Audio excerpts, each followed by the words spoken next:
Friends, Asia కప్‌లో India గెలవాలని కోరుకుంటున్నాను. మీరు కూడా అదే కోరుకుంటారని నాకు తెలుసు. బట్ మీకు తెలుసా ఈ క్రికెట్ ఎలా స్టార్ట్ అయిందో? ఫస్ట్ వచ్చేసి ఈ క్రికెట్ వచ్చేసి ఇంగ్లాండ్‌లోని ఒక చిన్న గ్రామంలో స్టార్ట్ అయింది.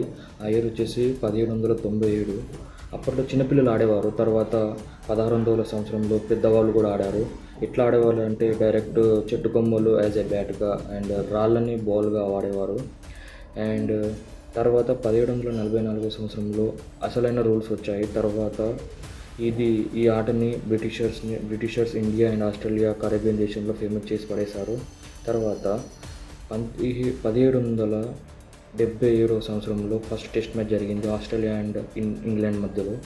తర్వాత 1960వ సంవత్సరంలో లిమిటెడ్ ఓవర్స్ వచ్చి 2003లో T20 ఫార్మాట్ తీసుకొచ్చారు. ఇలా ఒక చిన్న గ్రౌండ్ నుంచి ఇప్పుడు బిలియన్ పీపుల్ ఫేవరెట్ స్పోర్ట్గా మారింది ఈ క్రికెట్ అనే స్పోర్ట్.